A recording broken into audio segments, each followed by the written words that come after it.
Hey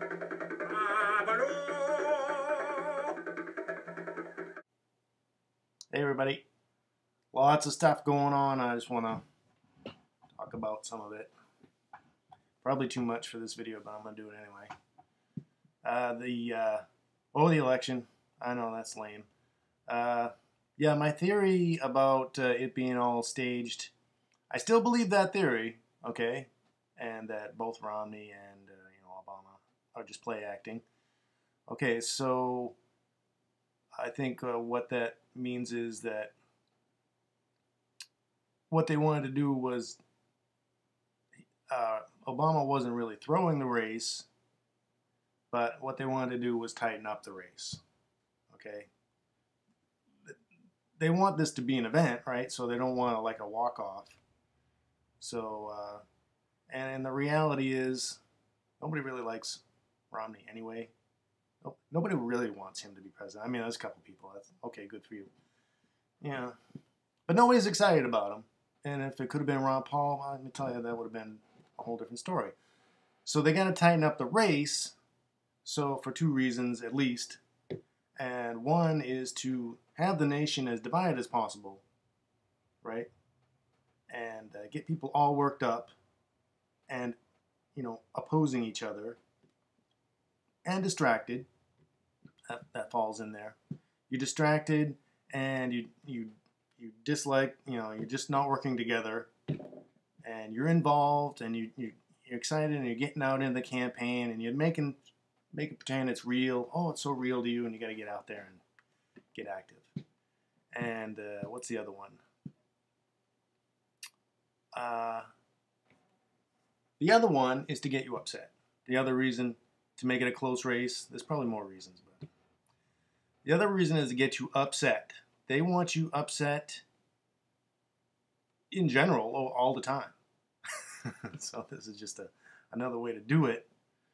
Why do they want you upset? Because when you're upset, you don't make rational decisions, especially about money, and you want to feel good when you're upset. You want to ameliorate that situation, and you go out and you drink or whatever. You make a rash purchase of a car or whatever it is. So it's loosening up your wallet basically. So that's a possibility. So they just wanted to make it a tight race, and I think all the numbers before the all Romney's numbers before the actual election were just kind of fluffed up a bit because nobody really wanted him, even though Obama is no better, obviously, to me. Okay, and then one of the real important stories is Benghazi, this whole Benghazi thing, Petraeus. I think what Benghazi really is kind of an Iran-Contra moment where you're kind of looking under the hood of this disgusting regime that we have and seeing you could possibly get a glimpse of really what they do behind the scenes. And they don't want you to see that, so they trotted out Petraeus and his affair, supposedly, as something to distract you from what's really going on. As if that's, realistic. He's going to resign because he had an affair months ago. I don't know how many months ago that was. So he's so super honorable that he's going to resign now. So that's a big distraction. They don't want you to look at that. I don't know what it was. I'm not going to pretend to know what's really going on in Benghazi, but it's dirty, and they know it. So they don't want you to look into it. All right, so Benghazi stinks,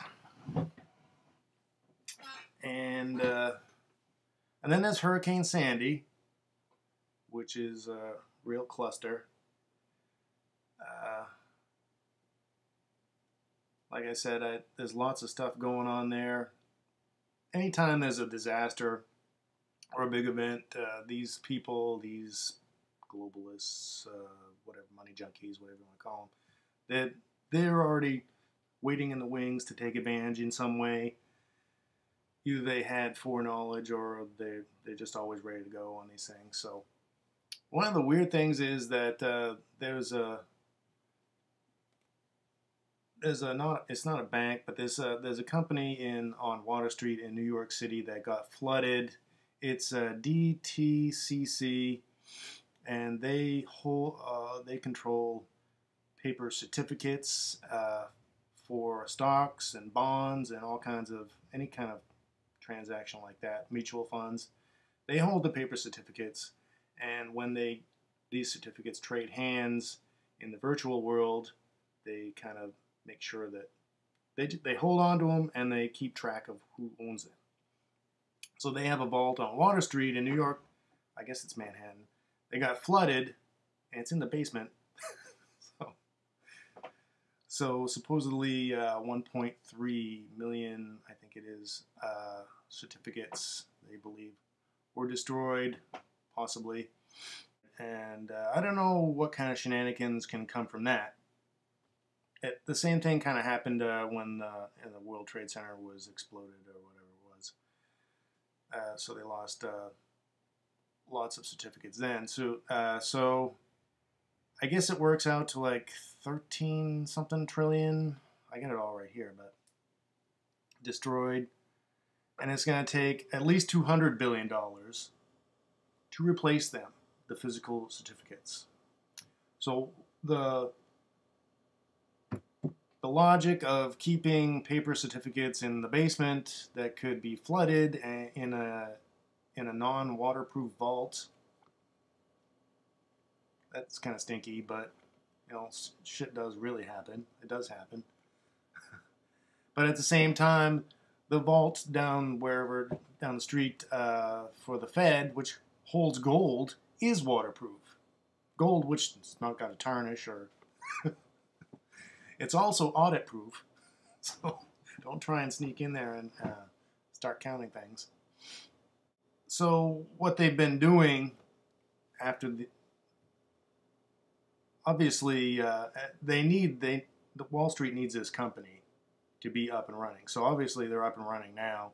They're doing it digitally, and supposedly this company has been pushing to make everything digitized. And so they don't have to do this paper shuffle anymore.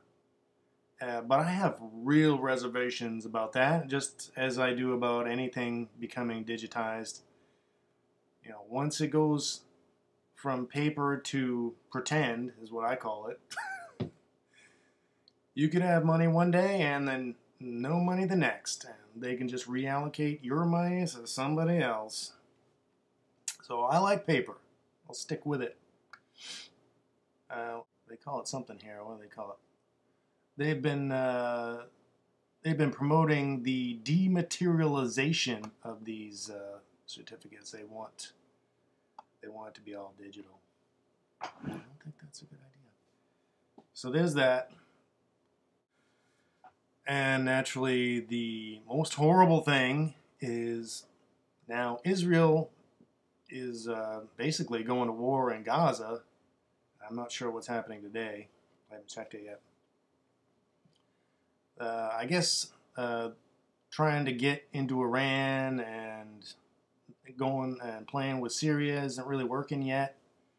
So I guess this is their fallback position to rile everything up.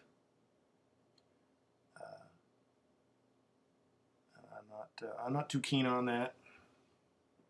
I think that's horrible. And I don't know whether Egypt's going to step in and do anything. They're on the border trying to help out the Gazans. But hopefully, I think it's kind of gross for them to say we're going to keep doing this. Israel says we're going to keep bombing you until you beg for mercy or whatever.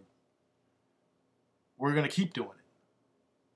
And supposedly this all goes back to the Palestinians are trying to get some kind of, they're pushing for some version of statehood in the UN, And that's why, supposedly, that's why now Israel is messing with them. Probably. But either way, they could use it to open up the Middle East. This could be, it could open it up. And a back door into Iran. Because they're not getting Iran to do it. Iran's not coming forward. Oh, and the last thing I guess I can think of is the secession.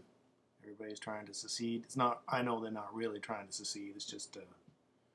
I mean, some people want to, but it's just a kind of to voice your disapproval and stuff. That's great. I'm not going to sign anything online. So, not seceding. I would like to secede from D.C. Not from the United States. What else is going on? Okay, so yeah, it's been a while since I put up a video, but there's some of my thoughts there. I've been kind of busy putting together an invention that I've been thinking about for months now, and I got a prototype almost ready to go, and I can't tell you what it is. If it fails miserably, I'll tell you all about it. But you know, if it's workable, I might be able to produce it or something, make an actual living instead of just getting by. So I can't tell you about that. Too bad. The weather is right now it's sunny, but at least it's dry. It's been dry for about a week, and it's beautifully. I love it, nice and dry like this. Great, finally.